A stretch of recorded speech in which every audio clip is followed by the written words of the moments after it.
Good morning my dear friends of class 9। पिछली कक्षा में हमने बी हाइव की lesson number 1 the fun they had में पैरा नंबर 7 में पढ़ा था कि मार्जी टॉमी से बहस करने को तैयार नहीं होती और वह उसे बताती है कि मैं नहीं चाहूँगी कि कोई अजनबी व्यक्ति मेरे घर आकर मुझे पढ़ाए।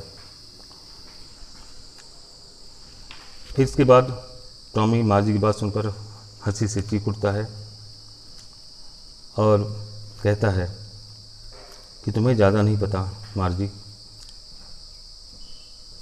अध्यापक जो हैं वो मकान में नहीं रहते थे, उनके लिए तो एक विशेष प्रकार का भवन हुआ करता था और सारे बच्चे पढ़ने के लिए वहीं जाया करते थे।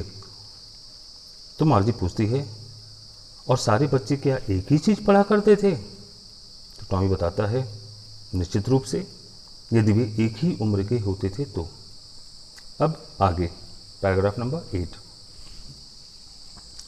But my mother says a teacher has to be adjusted to fit the mind of each boy and girl it teaches.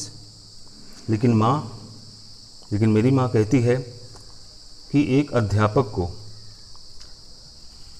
अपने द्वारा पढ़ाए जाने वाले प्रत्येक लड़के और लड़की के मस्तिष्क के अनुसार सामंजस्य बिठाना पड़ता है।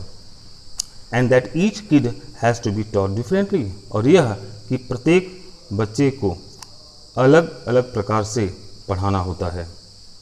Just the same they didn't do it that way then, और ठीक उसी प्रकार वे तब ऐसा नहीं किया करते थे।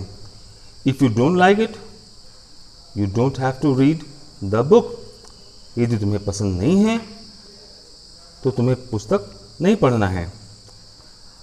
I didn't say I didn't like it, मार्जी said quickly, और फिर मार्जी ने तीव्रता से कहा मैंने ऐसा तो नहीं कहा कि मुझे पसंद नहीं है। She wanted to read about those funny schools, और वह उन विचित्र स्कूलों के बारे में पढ़ना चाहती थी।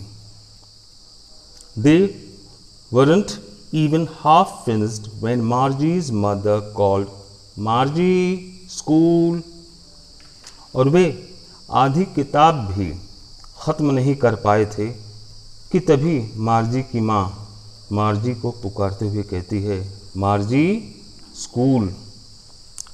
मार्जी लुक्ड अप, मार्जी ने ऊपर देखा और कहा नॉट येट ममा, अभी नहीं माँ। Now said Mrs. Jones, and it's probably time for Tommy too.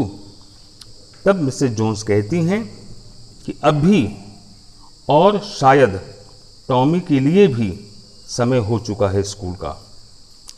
मार्जी said to Tommy, Margie Tommy से कहती है can I read the book some more with you after school.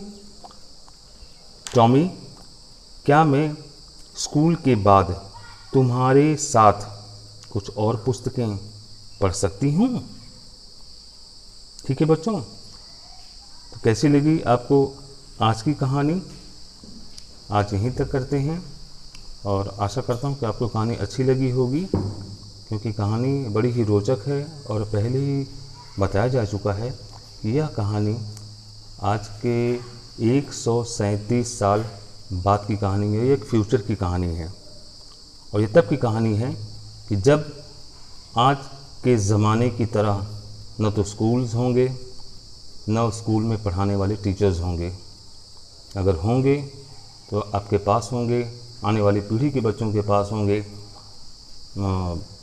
Computer screen या फिर TV screen, जिस पर शब्द move करते हुए नज़र आएंगे, और वही कंप्यूटर्स ही आने वाली पीढ़ी के टीचर्स होंगे। ये कहानी तब की है, फ्यूचर की है। धन्यवाद।